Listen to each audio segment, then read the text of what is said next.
¿Qué tal? Muy buenas tardes.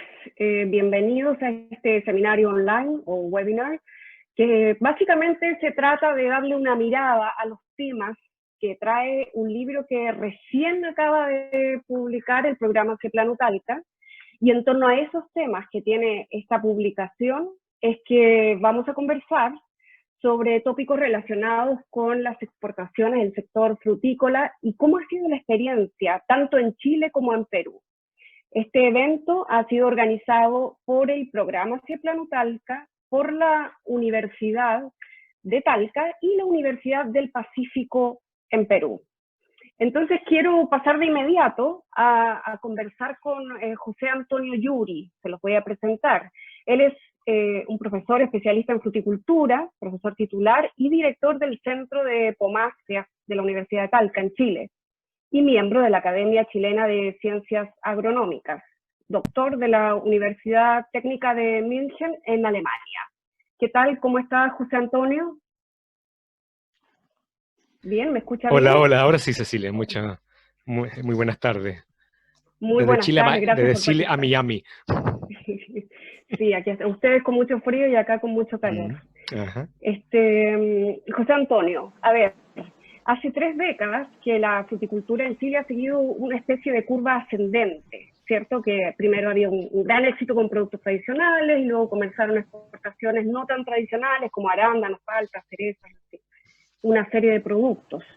Y detrás de ese éxito hubo también un fuerte desarrollo tecnológico que lo hizo posible, que si no, no habría sido posible sin que se cumplieran esos pasos primero. Entonces lo que le quiero preguntar es de qué se trata ese desarrollo tecnológico que permitió la situación en la que hoy día se encuentran las exportaciones frutícolas y también cómo se logró, ¿no? ¿Qué permitió que aquello se produjera? Ok, yo tenía una pequeña lectura que hacer, pero si nos vamos a concentrar solamente en las preguntas, no había preparado bien las respuestas, no estaba preparado para eso, pero eh, el boom frutícola en Chile comenzó, el segundo gran boom frutícola, a comienzos de los años 80 del siglo pasado, gracias a un truco que se devaluó el peso chileno, se valorizó el dólar, y se empezaron simplemente a plantar especies frutales porque había un potencial de exportación. La verdad es que prácticamente la tecnología de los últimos 30 y tantos años la hemos traído del extranjero, trajimos especies que no son chilenas, prácticamente no cultivamos ninguna especie chilena comercial en fruticultura, las adaptamos a las condiciones chilenas y las empezamos a exportar al mundo, gracias a que el dólar en relación al peso se había valorizado. Fue un truco que ocurrió en los años, no sé, Patricio se acordará, en los años 81, 82, Álvaro me puede ayudar con eso. Y básicamente es tecnología copiada, adaptada. Yo diría que la última década Chile ha empezado ya a desarrollar investigación propia y a crear sus propias variedades de algunas especies, como uvas, nectarinos, duraznos, y estamos trabajando un programa en manzano y cerezo en la Universidad de Talca también. Pero básicamente eso, no es mucho desarrollo tecnológico, es más voluntad del empresario chileno.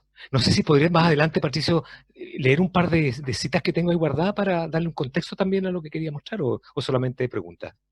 Solamente preguntas y si tienes citas, mételas al tiro.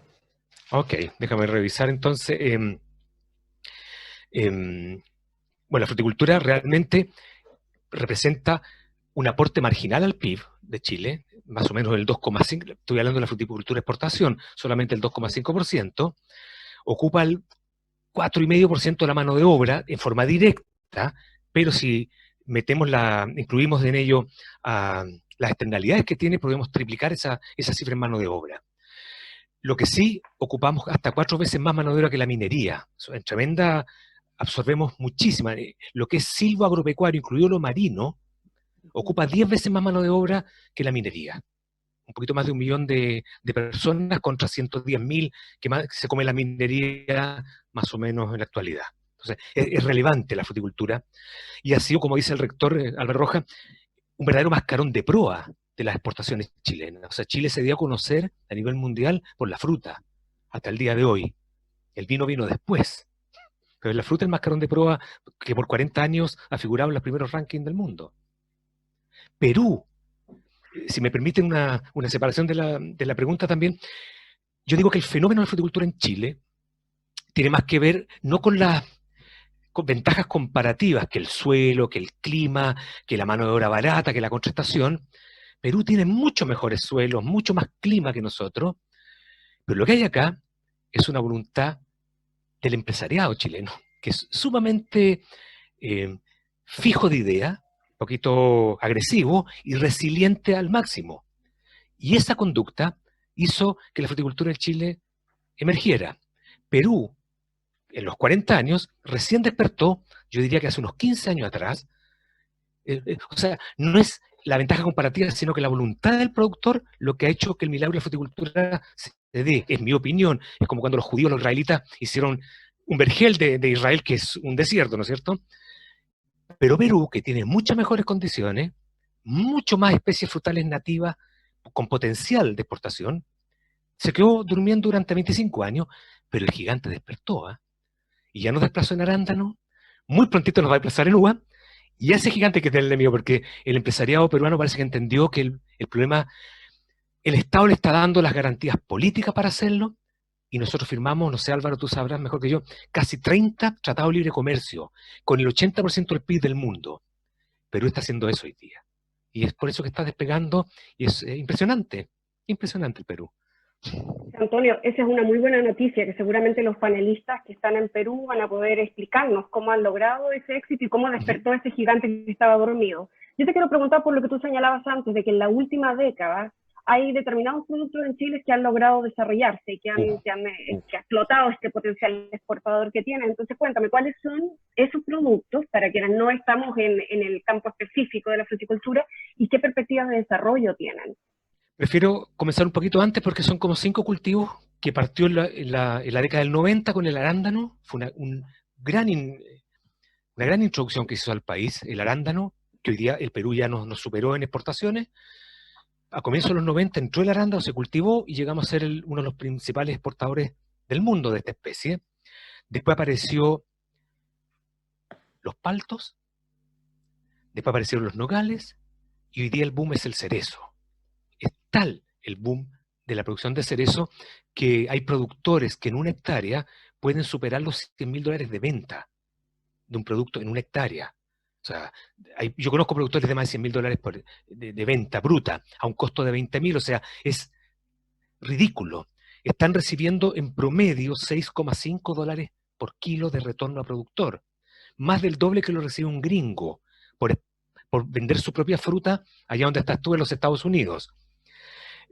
Claro, porque el mercado de China nos está comprando casi el 90% de la cereza, pagando hasta $40 por un kilo. Entonces ahí hay algo infame en lo que hacemos en la fruticultura, que la transformamos en un bien suntuario más que en un bien alimenticio. Y eso a mí es una piedra que llevo en el zapato hace ya varios años. En Chile dejamos de producir cereales, importamos el 70% del trigo, importamos el 90% del frijol y el 97% de la lenteja. La traemos hasta de Canadá para vender a $40 un kilo de cerezas, y la crisis del coronavirus nos va a pasar la cuenta porque no tenemos cómo alimentar a la población hoy día. Yo estoy súper preocupado por lo que está pasando en la parte no comercial, en la parte estratégica de la alimentación humana. Mira, podríamos hacia el final del seminario también conversar un poco sobre el efecto de COVID-19, porque nosotros exportamos muchísimos productos frutícolas hacia China, y justamente lo del cerezo, casi lo que tú decías, casi el 90% va hacia China. Así es. Me estabas diciendo de los productos, para cerrar este punto. Arándano, palto, ¿sí? Aguacate, digamos. Aguacate. Nogal hoy día tenemos 40.000 hectáreas y cerezo. Yo diría que son los grandes emblemas de Chile. Y arándano, por supuesto. Sí. ¿Y de ellos cuál es el que tú ves que tiene mayor perspectiva de desarrollo a futuro? El abombe tiempo que estamos sentados, que se llama cerezo. Vamos a tener 60.000 hectáreas en 2 años más. Todo el mercado concentrado en China. Nos falla el mercado de China y la bomba se nos desinfla bajo nuestros traseros, donde estamos sentados. Me gusta esa analogía, bien clara, bien concisa. Oye, y hay ciertos efectos negativos, porque sin duda hay un efecto muy positivo en la mano de obra, en lo que aporta al Producto Interno Bruto del país, pero también hay una huella medioambiental que tú señalabas, porque hay un uso intensivo de materiales como el plástico, por ejemplo. Mucho plástico. Entonces, ¿qué se puede hacer para que el sector reduzca este impacto? Solo crear conciencia en el productor y que sepa cuánto CO2 produce el kilo de manzana o el kilo de uva que produce y que exporta a los mercados más distantes. Básicamente conciencia, y lo que yo digo también es aumentar la productividad por hectárea, porque si uno pasa de tener, nosotros en 25 años más que duplicamos la producción de manzana en Chile.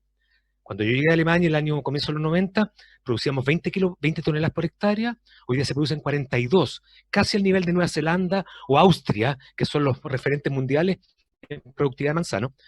Más que duplicamos la producción en 25 años, con la misma huella de carbono y la misma huella hídrica. Entonces, perfectamente nosotros si intensificamos el cultivo, con la tecnología actual, podemos bajar a la mitad la huella de carbono hídrica. Yo diría que básicamente eso. Vale, y eso depende de la voluntad del productor. O sea, Y, y del conocimiento de los... Sí, y los estudios que se hacen, que los conozca, para poder defenderse bien. La mayor huella de carbono la deja la señora que va al supermercado a comprar el kilo de uva.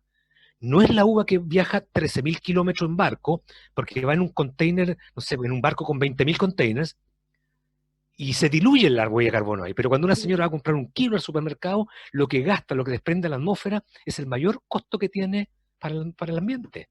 Y eso está estudiado. Entonces no echan la culpa a nosotros, y no es así. Vale, José Antonio, muchísimas gracias. Vamos a pasar a conversar con Álvaro Rojas, que lo estoy viendo ahí en pantalla. ¿Cómo está, Álvaro? ¿Cómo se encuentra? Hola Cecilia, muy bien, muchas gracias. Un saludo también a todos los colegas del panel. Desde el corazón de Chile, desde el Maule. Talca. Bueno, les presento a quienes no conocen a Álvaro Rojas. Él es exministro de Agricultura de Chile, rector de la Universidad de Talca, y también como José Antonio Yuri, él es doctor de la Universidad Técnica de München en Alemania. Lo que estaba viendo de lo que usted escribió, rector, es que Chile es el principal exportador frutícola en el hemisferio sur. ¿Qué tan importante es el sector frutícola dentro de la economía chilena? ¿Y cuáles son los principales beneficios que le genera al país? Lo decía Antonio, dentro de la economía chilena el peso del cobre eclipsa a todos los sectores productivos. En general, Chile es un país minero y el peso del sector minero es muy fuerte. Pero en las economías regionales, de al menos Chile tiene un total de 15, 16 regiones, en más de la mitad de las regiones el sector frutícola y el sector agrícola en su conjunto es un elemento decisivo en el empleo, en la economía y en todo lo que es el desarrollo tecnológico. Cecilia, yo quería hacer un comentario, me parecía que no lo podía interferir con Antonio, respecto al tema del desarrollo de la fruticultura chilena. No ocurre por generación espontánea el fenómeno chileno. Está condicionado por una serie de factores internos y externos que lo determinan. Y quizás poder decir muy rápidamente, el primero de ellos es el fin de la reforma agraria. La reforma agraria en Chile tuvo un proceso que se inició en el año 65, un poco antes, y que concluye con el inicio del régimen militar en el año 73. Se libera una gran cantidad de superficie agrícola que sale al mercado, y muchos inversionistas, profesionales, técnicos y otros, deciden invertir en agricultura a un precio muy bajo, por cuanto después de la reforma agraria, el fin de la reforma agraria, la derogación de la reforma agraria, genera una gran oferta de tierra en nuestro país. Ese elemento, sumado a la apertura comercial que propicia el gobierno militar, el cambio de estrategia de desarrollo económico de un crecimiento hacia adentro, una economía protegida, a un desarrollo hacia afuera, ¿vale? Es decir, sacaban las barreras arancelarias de importación y es brutal el efecto. Chile baja unilateralmente su barrera al 10% en muy poco tiempo. Y deja expuesta la agricultura chilena a los mercados internacionales. Chile limita con grandes productores de commodities como es Argentina, con productores muy cercanos que es Brasil, y ellos son los grandes productores de azúcar, de trigo y de aceites que inundan el mercado chileno, y la agricultura chilena tradicional de reforma agraria y no es capaz de resistir ese shock y naturalmente empieza a buscarse una serie de alternativas productivas, donde surge y emerge la fruticultura como un elemento relevante. Habían algunas huellas del pasado. Chile había hecho un plan con California en la década del 60, el Plan Chile-California, donde se formaron muchos profesionales destacados en el ámbito frutícola que permitieron sostener tecnológicamente ese elemento.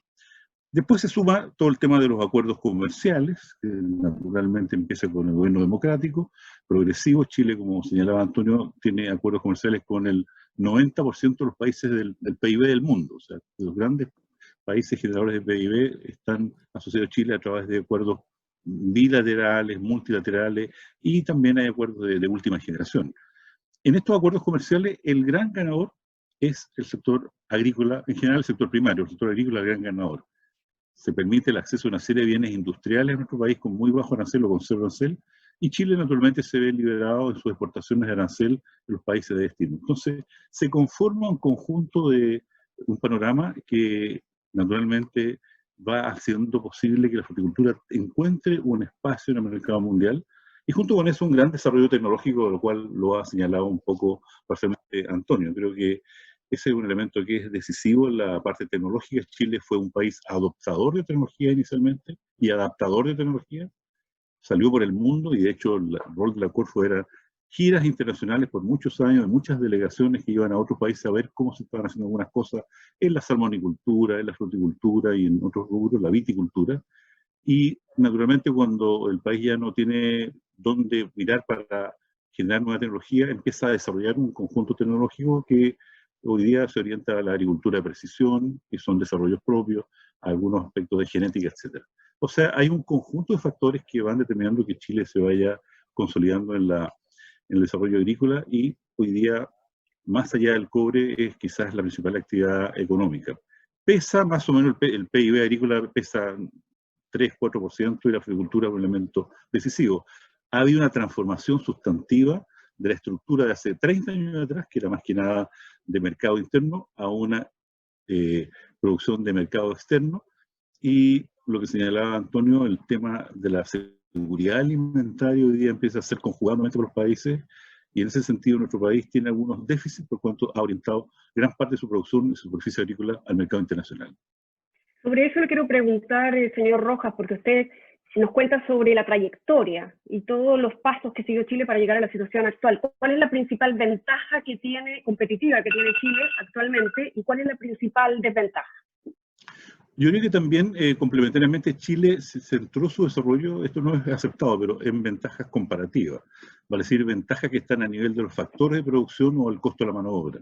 Esa fue como la posición inicial, y naturalmente, rápidamente eso fue superado, y Chile tiene ventajas a nivel competitivo, es decir, tiene ventajas en los mercados. Produce fruta de gran calidad en contratación. Esa es la clave del milagro chileno. Chile está en los mercados, los principales mercados del mundo, Europa, Norteamérica y otros países, en contratación. O sea, las cerezas, que se ha comentado recién por Antonio Yuri, llegan al mercado chino en pleno año nuevo. Y también los consumidores europeos son así. Uno es un poco descuidado con su dinero para las fiestas de Navidad y Año Nuevo, y después, y naturalmente compra cosas a un precio que no está dispuesto a pagarlas después del Año Nuevo. Por eso, tanto la uva, la cereza y otros productos tienen muy buen mercado, un precio muy alto hasta antes de Año Nuevo, y obviamente después otros precios que son ya más razonables. Ese es un elemento que es muy relevante y muy decisivo. O sea, la contraestación, el nivel tecnológico de nuestro país, creo que también es un elemento que es relevante. La agricultura de exportación, los más importantes productores, no tienen un origen agrario, sino son personas que invirtieron en agricultura y siguieron las recetas de cómo hacer las cosas bien. No tenían ideas propias respecto a la fruticultura, sino que ellos se asesoraron, viajaron, miraron, consultaron, modernizaron al mejor estándar de la técnica, y eso también es un elemento que explica parte importante del desarrollo tecnológico de nuestro país. Y también, por cierto, los acuerdos comerciales. Los acuerdos comerciales generaron ventajas competitivas en los mercados, junto a la calidad, que son quizás los factores que más hoy día tienen que ver con el éxito de Chile. Hay un concepto... muy breve, discúlpame que le interrumpa, muy breve para poder cerrar, ¿cuál es el punto débil? Porque ya están bastante claras esas ventajas. ¿Cuál es el desafío? ¿Qué es lo que nos falta? Bueno, naturalmente yo diría el elemento genético es el que más falta. Chile tiene que pagar royalty por la mayor parte de su producción, y si bien hay un incipiente desarrollo de genética de frutales que ha ido avanzando, hoy día lo que el Chile paga en royalty no es un elemento.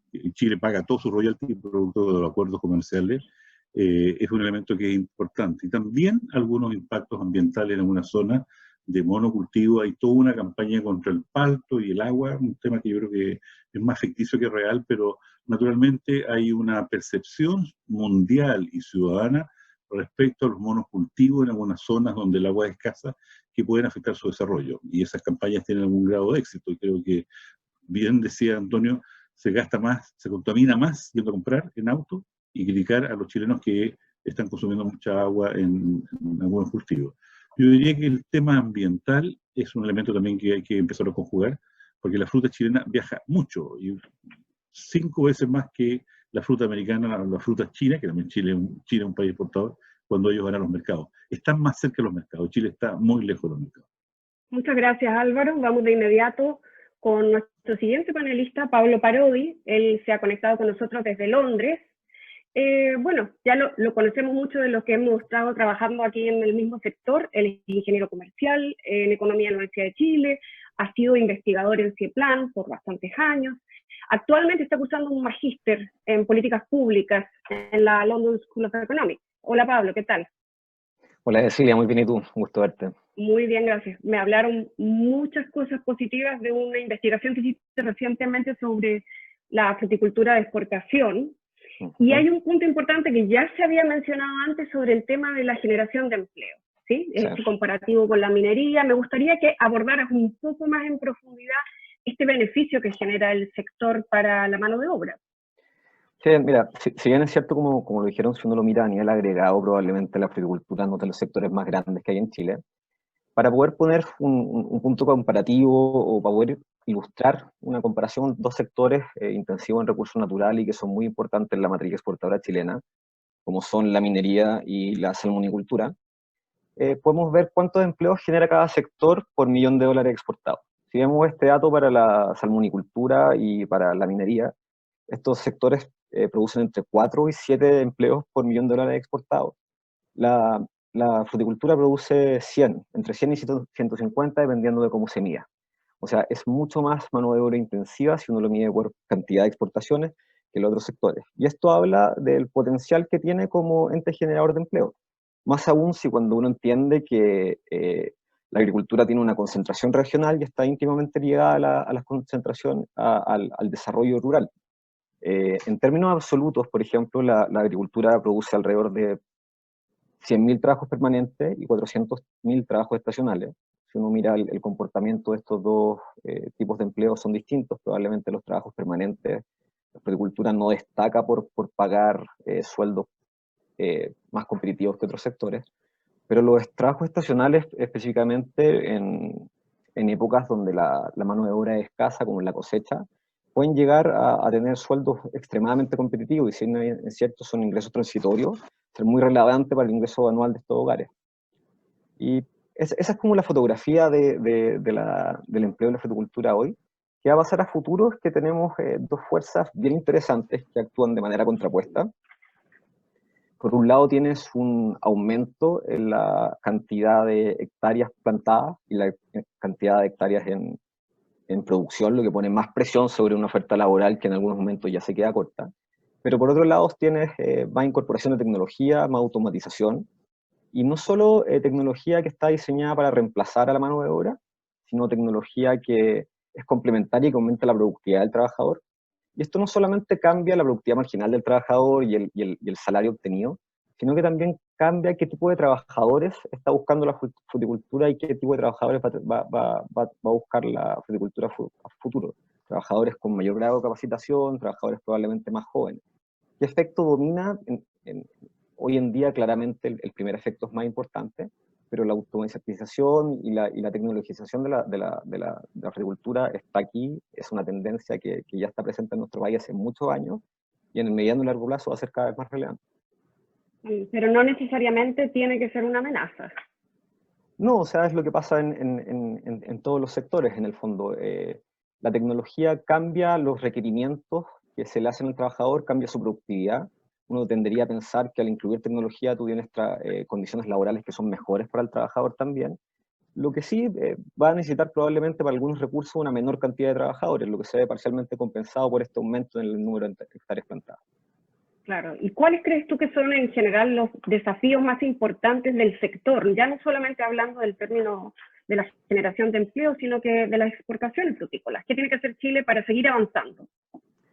Los desafíos, mira, uno puede ver como los desafíos, lo puede plantear en negativo, puede plantear dónde están las potencialidades del sector, y la respuesta es más o menos es bastante similar, en el fondo.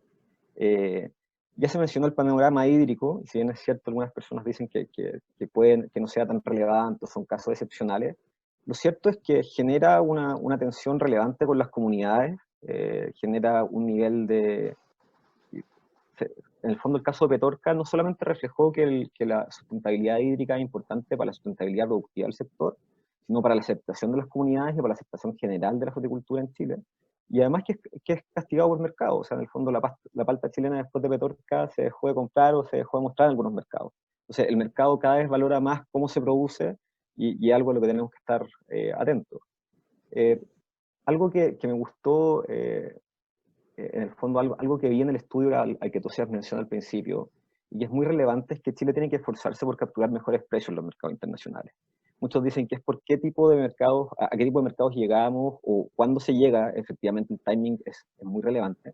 Pero incluso controlando por timing y por mercado, vemos que la uva de mesa peruana en Estados Unidos es efectivamente más valorada que la chilena, que la manzana neozelandesa en Estados Unidos también es más valorada que la chilena en los mismos meses, el mismo mercado, y que el arándano mexicano también obtiene mejores precios.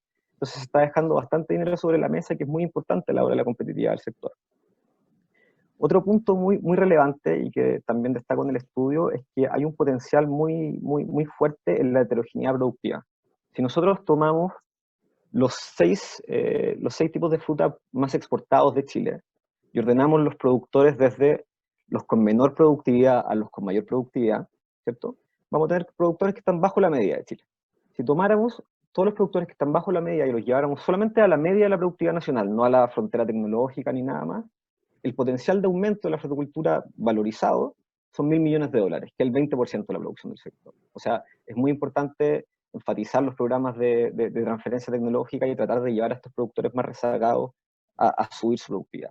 Y por último, yo creo que uno de los desafíos más relevantes del sector está, tenemos que entender algo en el fondo, la fruticultura de exportación en Chile está en la frontera tecnológica. O sea, la fruticultura de exportación, en Chile nosotros somos líderes mundiales, somos de los más importantes en el hemisferio sur, y por lo tanto tenemos que entender que ahora tenemos que aprender a mover la frontera. Como bien dijo José Antonio y el rector, nosotros hemos sido grandes adaptadores de tecnología, hemos copiado muy bien lo que hacían otros países, pero ahora tenemos que empezar a innovar y tenemos que empezar a mover esa frontera, para lo que el desarrollo varietal es importante, para lo que la generación de nuevas tecnologías es muy relevante. Y para esto el sector público y el sector privado y la coordinación entre ambos son muy relevantes. Hoy día tenemos un sistema de innovación agrícola que debe convivir con dos tipos de agricultura que son muy distintas. Tiene que convivir con la agricultura tradicional, que es una agricultura de bastante menos carga tecnológica, y con la agricultura de exportación. Y esa dualidad complica bastante el funcionamiento y la buena llegada de los programas estatales. Muchas gracias, Pablo, y nos vamos entonces desde Inglaterra a Perú. Está con nosotros Odilio Duarte. ¿Cómo está, Odilio?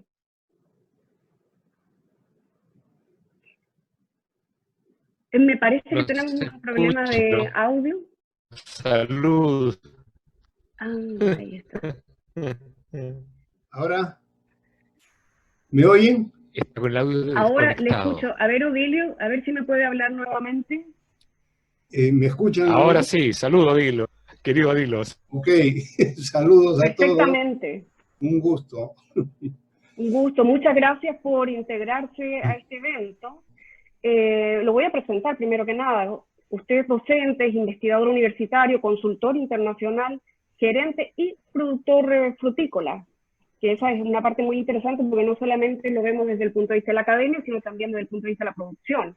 Doctor en Ciencias Agrícolas de la Universidad Técnica de Berlín, máster en Ciencia en Horticultura en la Universidad de California, Davis, y MBA de la Universidad del Pacífico de Lima. Entonces, quisiera preguntarle, para que nos pueda ilustrar sobre la experiencia peruana, tengo entendido que la productividad frutícola por hectárea en Perú es bastante alta, si lo miramos en relación a otros países, y ha aumentado notablemente en el último par de décadas. ¿Cómo lograron dar ese tremendo salto en productividad? O sea, básicamente la productividad antes de estas 2 décadas que estamos hablando era muy baja porque Perú pasó por un proceso de reforma agraria que fue muy bien intencionado, pero pésimamente realizada, y se repartió la tierra entre los trabajadores de las distintas fincas y no se les dio ayuda técnica ni financiera de ningún tipo, y entonces esa gente abandonó prácticamente las plantaciones y la fruticultura, simplemente una fruticultura de subsistencia para abastecer el mercado nacional. Con la liberación y la anulación prácticamente de la ley de reforma agraria, en que se autorizaba ya que los privados e incluso extranjeros pudieran ser dueños de tierra, y la habilitación de grandes irrigaciones, se empezó la fruticultura de exportación hace unos 20 años más o menos, y el Perú en ese sentido está bendecido por el clima de la costa.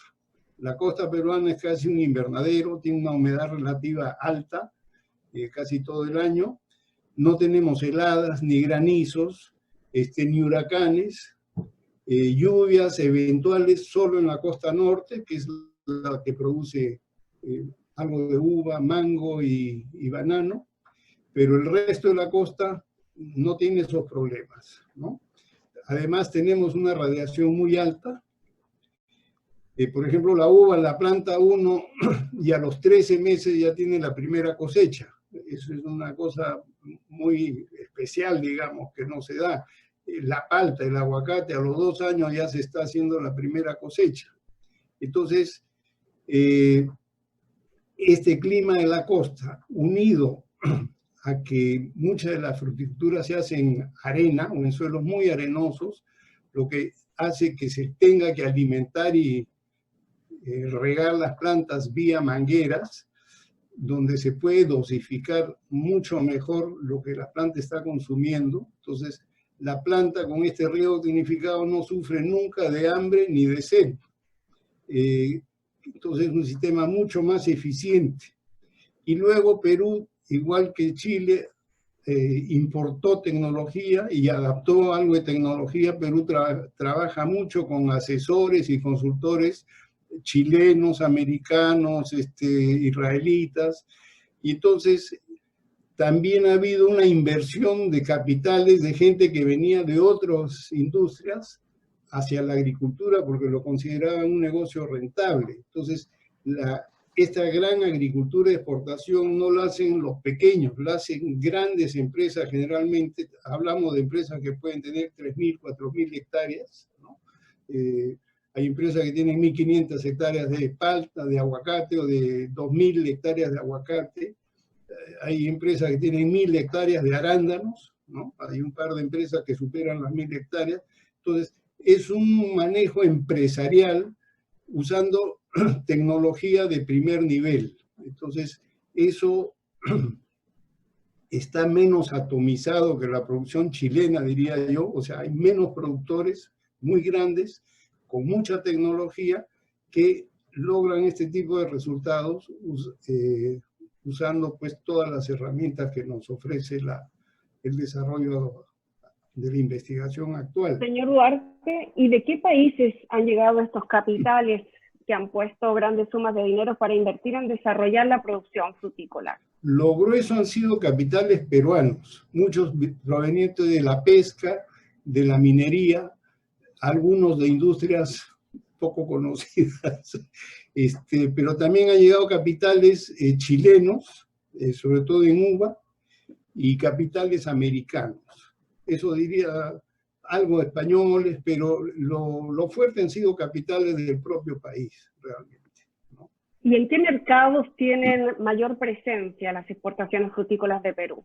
Estamos más o menos mitad entre Estados Unidos y Europa. Hemos abierto también el mercado chino, pero el mercado chino todavía es pequeño en relación a los otros mercados. Corea, en fin, India, pero son mercados que Rusia incluso es un mercado, pero lo fuerte es Europa y Estados Unidos básicamente, ¿no? ¿Y cuál es el desafío más importante que enfrenta hoy la fruticultura en Perú? Uno de los desafíos más grandes es el cambio climático. El Perú, o sea, la agricultura en la costa depende del agua que baja de los Andes. Esta agua se genera vía lluvias y vía, en la época que no llueve, vía de hielo de los glaciares, cuyo volumen se ha reducido un 30% en los últimos años. Entonces, hay el peligro de que esos glaciares dejen o se extingan y dejen de alimentar los ríos que bajan hacia la costa, y eso va a crear un problema de escasez de agua tanto para las ciudades como para la agricultura. Entonces, ahí hay un desafío importante de cómo manejar esto, aparte de los cambios que va a haber en temperaturas, en fin, cosas que no, pero lo más importante sería el agua. El otro problema que hay es que Perú está dando vueltas a 4 cosas, ¿no? Uva, aguacates, mango, mandarinas, ahora último el arándano, pero no salimos de eso, ¿no? Tenemos que diversificar, entonces, y no se está haciendo mucho al respecto. No hay mucha investigación y desarrollo. Las grandes empresas, muy pocas están en eso, lo consideran muchas veces como un gasto, no como una inversión. Son muy pocas los que tienen un departamento de investigación organizado y bien armado. El Estado es casi cero lo que hace, las universidades también es muy poco lo que aportan, contrariamente a lo que ocurre en Chile, ¿no? Entonces, tenemos que diversificar sí o sí, porque se está hablando de incorporar muchísimas más hectáreas y no podemos seguir con más de lo mismo.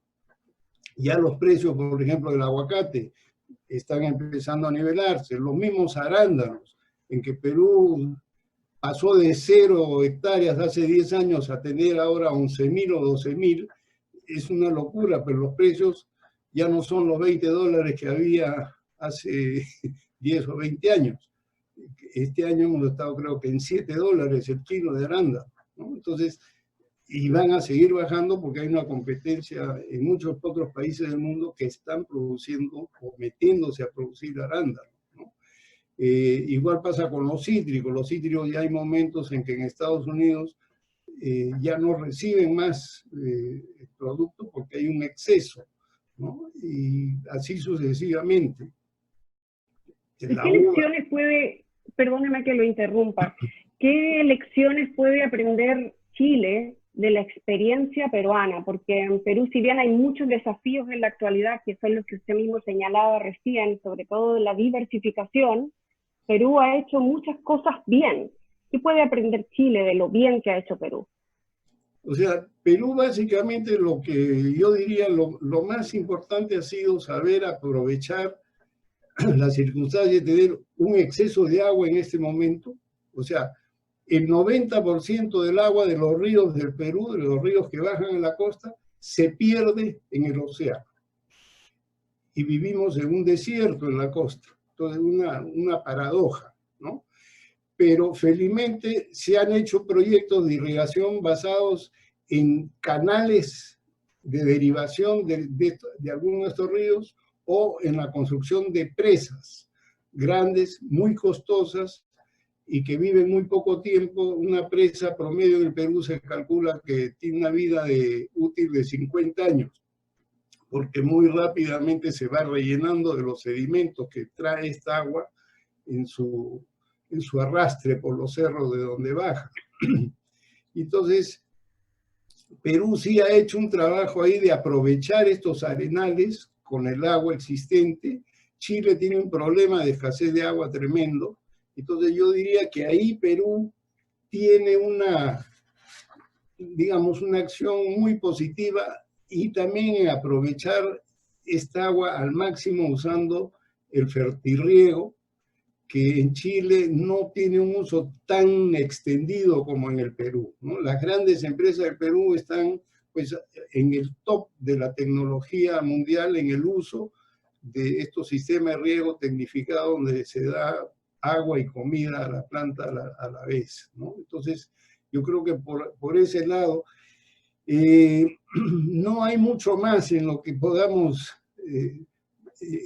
ser un ejemplo para Chile, pienso yo. Quizá en el Perú ha empezado un poco el cultivo de arándanos en macetas o en bolsas, pero eso tampoco no es nada del otro mundo. Pero sí el manejo del arenal cuando se dispone de agua, ¿no? Eso sería lo más importante. Muchísimas gracias. Estábamos conversando con el señor Odilio Duarte, en Perú, y ahora vamos a conversar brevemente con el último de nuestros panelistas, Patricio Meller. Patricio, director de proyectos de CIDEPLAN, profesor titular de la Universidad de Chile, miembro de la Junta Directiva de la Universidad de Talca y doctor en Economía de la Universidad de California en Berkeley. ¿Cómo estás, Patricio? ¿Qué tal? Buenas tardes. Muy bien. ¿Qué tal tú, Cecilia? Bien, muchas gracias. Bueno, tú estuviste aquí detrás del libro, pues, colaborando junto con José Antonio Yuri y con nuestros colegas de Perú. Entonces, te quiero preguntar, ¿cuál es el principal aporte que hace este libro, recientemente publicado, y que aprovecho de contarle a las personas que están compartiendo con nosotros en el seminario online, que pueden solicitar una copia del libro, el PDF, al mismo correo electrónico donde les llegó la invitación, comunicaciones@cideplan.org, a ese mismo correo electrónico le solicitan el PDF. Incluso había una persona preguntando acá en el webinar si podía tener acceso a la grabación de este evento. Yo me imagino que no hay ningún inconveniente, entonces también tiene que comunicarse a ese mismo correo electrónico para solicitar ya sea el PDF del libro o la grabación de este evento. Entonces, Patricio, cuéntanos, ¿cuál es el aporte que hace este libro y en qué se diferencia de otras publicaciones? Porque ha habido muchísimos libros relacionados con este sector, pero ¿qué hace que este libro en particular sea interesante? Cuando vean el libro van a ver que, a diferencia de los otros 4 panelistas, yo soy el único que no ha escrito un artículo sobre sector frutícola. O sea, en realidad tengo la ventaja sobre los otros 4 panelistas que yo no estoy involucrado en investigación en el sector frutícola. Yo lo miro desde afuera, y en ese sentido lo que quiero plantear es que la idea de hacer este libro surgió justamente con un mito muy arraigado en América Latina, particularmente en Chile y Perú, de que se critica reiteradamente, y particularmente por economistas e investigadores extranjeros que vienen de paso al país, a decir que estamos exportando hoy la misma canasta exportadora, lo mismo que estábamos exportando hace 30 años atrás. Y yo creo de que el sector frutícola es ideal para demostrar que este mito es totalmente erróneo, o sea, es totalmente falso. No es efectivo lo que el mito plantea, y el ejemplo en el caso chileno respecto a la fruta, hace 30 años atrás exportábamos solo uvas y manzanas. Hoy día estamos exportando más de 20 tipos distintos de fruta en considerables montos de dólares cada uno de ellos, y particularmente en 6 de los 20, Chile está entre en los 3 primeros lugares de los países exportadores frutícolas del mundo. O sea, lo hemos hecho muy bien, hemos diversificado la canasta exportadora, el sector frutícola es ideal para esto, y podemos seguir y yo creo que Perú va a seguir en la misma dirección, diversificando su canasta exportadora, como lo ha hecho Chile hasta ahora. La segunda cuestión es que el libro hace hincapié en algo que también es otro mito que está arraigado en América Latina, como que los sectores productores de recursos naturales, entre ellos la agricultura, el sector frutícola, no usan una tecnología muy sofisticada. Y lo que los estudios de este libro muestran, de que cómo se llegó a nivel de exportaciones frutícolas que se ha alcanzado exportando fruta de calidad. Y para eso es necesario usar la tecnología moderna. Y lo que se ha usado y ha generado el salto en productividad y en competitividad, particularmente en el sector frutícola, ha sido el hecho de usar tecnología de riego muy de alto, yo diría, nada que ver con el riego por surco que había antes, el riego por goteo, en la cual se aprovecha, en el caso chileno, donde el agua es escasa, se aprovecha hasta la última gota. O sea, los que creíamos, porque no trabajábamos en el sector frutícola, creíamos que la tecnología en este sector consistía fundamentalmente de escalera y tijera. No es así. O sea, con escalera y tijera no estaríamos exportando lo que estamos exportando hoy día a diversos mercados y en las cantidades, en el caso chileno, de 5.000 millones de dólares de fruta que estamos exportando actualmente. La otra cuestión importante del libro respecto a la tecnología es que usando la tecnología, el riego tecnificado, lo que el estudio interesante de Pablo Parodi muestra de que es posible para los pequeños predios alcanzar niveles de productividad igual que los grandes predios. O sea, si se moderniza la tecnología que se está utilizando, esta puede incrementar la productividad y la competitividad de los pequeños predios al mismo nivel que de los predios que están en la punta y que están exportando. Y eso es algo vital a tener en cuenta y eso es algo que se muestra dentro del estudio. Y por último yo diría de que este libro, a diferencia de otros, aquí hay una gama de autores que tienen distintas características, desde académicos por un lado, productores frutícolas por otro lado, y también integrados al mundo académico, en el caso de Odilo Duarte, o en el caso del rector, exministros de Agricultura, tanto en el caso chileno como en el caso peruano, en el cual han sido elaboradores y ejecutores de políticas públicas. Entonces tenemos una mezcla aquí de autores con distintas miradas que permiten, leyendo estos distintos artículos, tener una visión más completa de cómo funciona el sector frutícola y cómo ha llegado a ser donde está hoy en día. Bueno, Patricia, entonces lo que yo voy a hacer ahora es que voy a mandar un correo electrónico inmediatamente para recibir una copia en PDF del libro, porque me parece muy interesante por todos los elementos que tú señalas. Lo mismo para quienes estuvieron con nosotros hoy en este seminario online. Quiero darle las gracias a los panelistas, a los editores del libro, a las instituciones que hicieron posible este evento y, sin lugar a dudas, a todas las personas que nos acompañaron. Así que seguimos en contacto y hasta el próximo seminario.